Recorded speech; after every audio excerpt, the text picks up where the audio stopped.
talk about what nobody wants to talk about. Who here has ever failed? Who's here has failed miserably at something you wanted to achieve? Say I. Who's done this more than once? Say I. When you failed, why did you fail?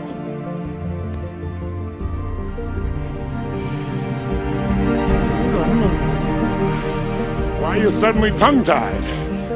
Come on, tell you what. What did you used to say the reason you failed when you were bullshitting yourself? And you know I know better, so you're not telling me the truth. What did you used to say? I failed because... Okay, good. I didn't have enough money. What else? Didn't have the right technology. Good. So why'd you fail? I had the wrong people. They say I had the wrong leader. Isn't that interesting? It was the economy. Bad economy.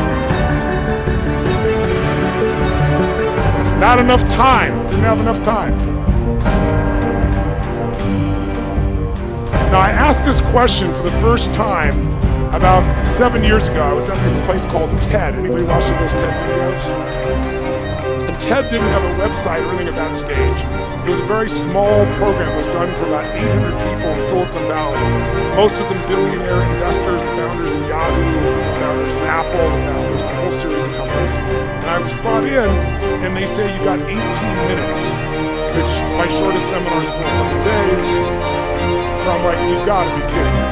And then before they introduced me, the guy who was introducing me wasn't the guy who invited me. He was an English guy. We're good friends today. Back then he didn't know who I was. He thought I was a motivator. So he got up and said, first thing he said to me before I went out, he goes, oh, nice to meet you. Don't have people do that jumping shit I heard you do. So he wants me to take these dead people and leave them dead in this dark room, sitting. And I watched before I got up to speak. And there's a woman who was a genius. And she was teaching string theory, which is one of the most complex things on earth. And they gave her 18 minutes, and people were shuffling their feet. And at the end, they didn't even clap for her. They were assholes. They all thought they should do this thing. They were all the cheaters. So I walk out there, and the introduction to this was Tony Robbins. He's like a motivator, and he's helped a lot of sports people, so maybe he can, create some energy here. He had a very publicized divorce a few years ago. I couldn't fucking believe it. He really did say that. If you watch the TED video, he cut that out because he's embarrassed. So I got up afterwards and I said, God, it's a privilege to be here. I said, I didn't know that my divorce is very publicized, but my ex-wife is very happy.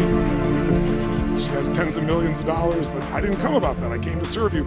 And then I was trying to figure out how to engage this room, so I asked them a question I just asked you. I said, who here has ever failed? And no one raised their hand in the whole fucking room. So I paused and I said, I know you're out there. I can hear your hearts beating. Who here has ever failed? And I demanded an answer. And a few people raised their hand. I said, who here has ever failed? So I said, great. When you failed, why did you fail? And they said, all the things you said.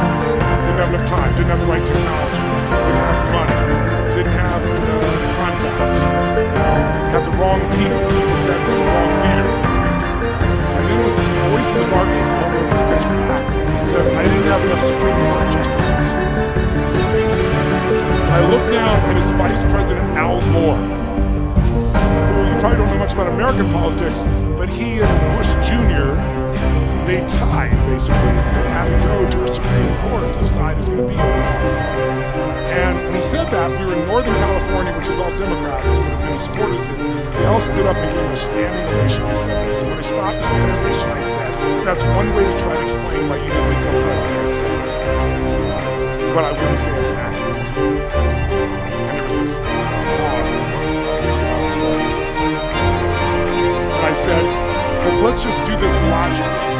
Everything you people have told me, I didn't have the technology, I didn't have the contacts, I didn't have the time, I didn't have money.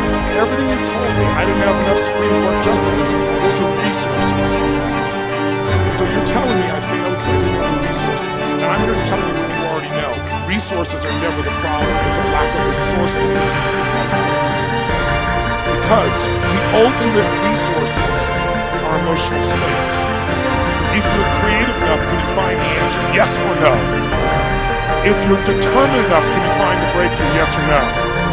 If you're passionate, loving enough, can you get someone to help you, yes or no? If there's no way that you're committed, can you find the money even if you don't have it, yes or no? So I said creativity, the decisiveness, passion, honesty, sincerity, love. These are the ultimate human resources. And when you engage these resources, you can get any other resource on earth. And I said, so you told me all the resources you're missing, and you hypnotize yourself into believing that you don't have what you want because you don't have the resources, when the most successful people in history had no resources, but they were incredibly resourceful, so they got the resources. Resourcefulness is the ultimate resource. And if you don't have what you want, stop telling yourself the story because you don't have the money, you don't have the time. That's bullshit. It's because you haven't committed yourself where you would burn your boats. If you want to take the fucking island, burn your fucking boats, and you will take the island, because people, when they're going to either die or succeed, tend to succeed. But most of us give ourselves a way out, and that's why we don't have it. So if you and I really want to know what's going to take to get your dream and make it real, it's to stop all the things you told yourself that aren't. And I'm here to tell you what I said at the top of the discussion. 80% of success is psychology, and 20% is behavior. That's true in your business, that's true in your intimate relationship, that's true in your body, that's true in your level of happiness. So you gotta know the 20% because that gives you the edge, right? Those strategies. But you gotta know the psychology. If you're in business right now, there's a few things. The chokeholds, again, how many own a business? I'm real clear. You really do own a business. You're not thinking about it, you own one. Raise your hand so I can see. Most of you, I'm impressed. So if you own your business, I'll tell you right now, the chokehold on the growth of your business is you. It is not your people. It is the leader of this organization. The leader is the chokehold. And the chokehold comes in one of two forms. Your psychology. You think you've tried everything. You've tried everything but what fucking works. Who knows what I'm talking about here? Right? Or it's a skill that you're missing. Like you really are incredible at writing code, but you don't know shit about accounting and finance, and it's eating your business alive. Because I gotta tell you, 96% of all businesses in a 10-year period of time go under. Only 4% make it. By the way, make it doesn't mean that you succeed and have any money, it just means you're still standing. 4%. By the way, after 10 years, you're set, right? There's no more challenge. You heard of a company called Lehman Brothers? Right? A 100-year-old company. If you took their gross revenues and added them up, it would be $1 trillion over the decades. A trillion with a T, and they're no longer here. That's how competitive the world is today. So if you got into business and you're in it right now, I love you, I respect you as a brother or sister, and I know you're a crazy son of a bitch just like me. You have to be. Who gets in a sport where the longer you play, the more likely you die? You're a gladiator if you're in business. A gladiator goes out there and they know every time I go out I can die, and the longer I stay in the game, the more likely I die, but every day they go out to win. That takes an incredible psychology.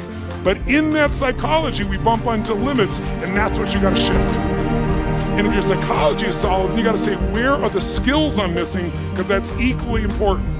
If you don't know how to market in the world we're in today, if you don't know the cutting edge of marketing, I'm only here today. I have the privilege to be with you here. How many of you are in this room because you listened to an audio, you read a book, or a friend? Let me separate. How many of you here because you read an audio, read a book, or listened to an audio, and that created the basis for you? How many of you here because somebody told you you've got to go see this guy? Let me see your hands. Both sides. Is that right? 85% of the room. I created a brand, and that's why I have a privilege to serve. But that brand came because I realized early in my career I can have the best ideas in the world, but I'm going to die on my lips unless I can build a brand.